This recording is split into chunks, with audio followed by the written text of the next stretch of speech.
Imagine an AI that doesn't just answer questions, it actively runs your digital life. That's OpenClaw. It shattered open source records with 250,000 GitHub stars in just 60 days, but it also unleashed a terrifying security nightmare. Welcome back to the Rob Tech 2045. Today, we're breaking down the insane height, the massive danger, and the future of personal AI.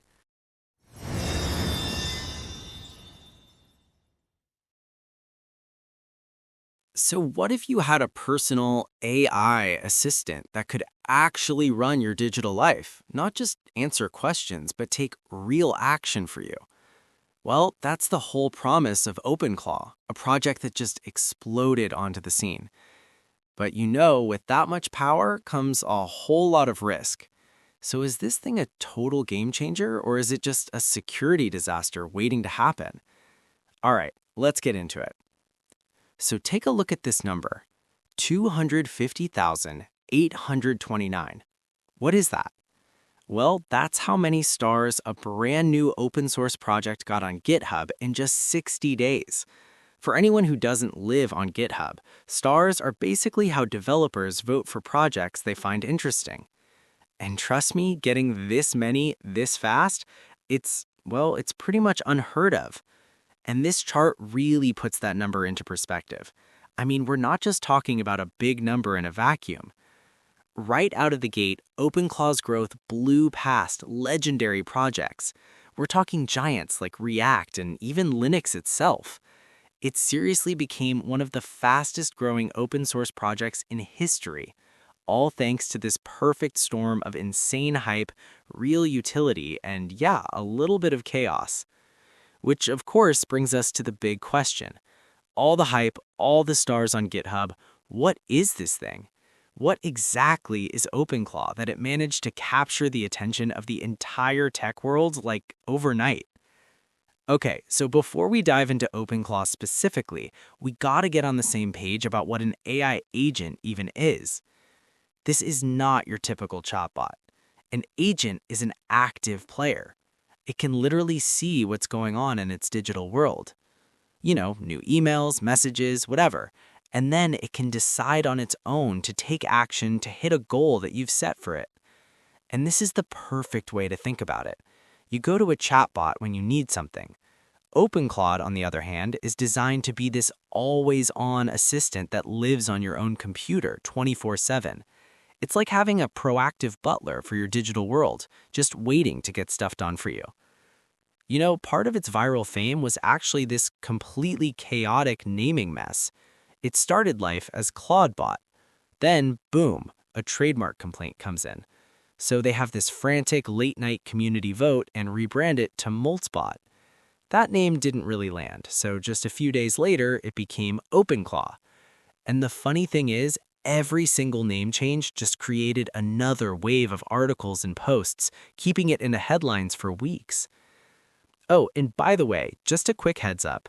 If you go and search for OpenClaw, you might actually find this incredible project to remake the classic 1997 game Captain Claw. That is not what we're talking about today. But hey, what a wild coincidence in the open source world, right? All right, so let's get to the exciting part. What can this digital butler actually do? What was the big promise that got over 250,000 developers so fired up? So the early use cases were pretty wild. This quote just captures the spirit perfectly. People weren't just asking it to, summarize an article. No way. They were pushing the absolute limits. One person gave their agent $1,000 and just said, go start a business. Someone else built a meme battle arena where the agent just fought itself all night long. It was wonderfully unhinged. But beyond all the crazy experiments, some really powerful practical uses started to pop up. People were running it 24/7 on a home server, just texting their agent on WhatsApp or Telegram. You could tell it to research something before you went to bed and wake up to a full report. Or imagine you're on the way to a meeting. You could just text it a company's name and get a full briefing. It was even automating sales lead generation and acting like a personal search engine for every article you've ever saved. Okay, that all sounds incredible, right? But this is where the story takes a very, very sharp turn. Because an agent with that much power, that much access, if you don't handle it with extreme care, it can turn into an absolute security nightmare. And hey, don't take my word for it. This warning comes directly from one of the project's own maintainers. When they say command line, they mean that black screen with text you see in hacker movies.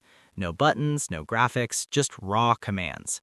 The point they're making is that this wasn't built like a friendly app with safety rails. It was a raw, incredibly powerful tool for developers. And that fact has some pretty serious consequences. And here's one of those consequences. Because so many people jumped in without really knowing what they were doing, security researchers found over 42,000 OpenClaw setups just exposed to the public internet. Thousands of users had basically left the front door to their entire digital life wide open. And the security flaws themselves were just terrifying.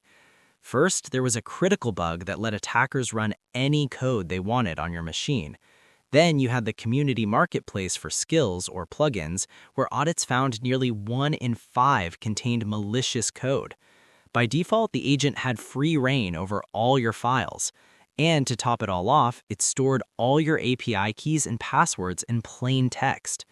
A total nightmare. But look, the story doesn't end in disaster. The open source community didn't just give up on the idea. Instead, they saw the incredible potential and decided, we can fix this. And that kicked off an entire ecosystem of new and much safer alternatives. Yeah, the motivation was crystal clear. Everyone agreed that the power of a personal AI agent was a game changer, but it had to be built on a foundation of security and efficiency. You could say the first OpenClaw was like this wild, brilliant, but dangerous prototype. What came next was the real engineering, and this chart just shows that evolution perfectly. Sure, the original OpenClaw still has the biggest library of skills, but look at what came after. You've got Nano-claw, which puts security first by forcing everything into a safe, isolated container. Then there's Zero-claw, which is all about speed and efficiency. It uses less than 5 megs of RAM. Multis is for big companies that need high security, and Pico-claw is a super minimalist version, perfect for little smart devices. So after that whole roller coaster, the viral hype, the scary security flaws, and then this wave of community innovation, where does that leave us? What does the future of personal AI actually look like? Really, the story of OpenClaw is like watching technological evolution on fast forward. It started as this incredibly powerful but fragile idea, and it quickly blossomed into this diverse ecosystem.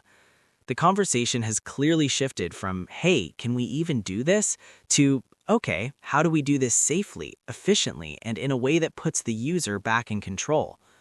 And that leaves us with one final, really important question. This kind of technology, it isn't science fiction anymore.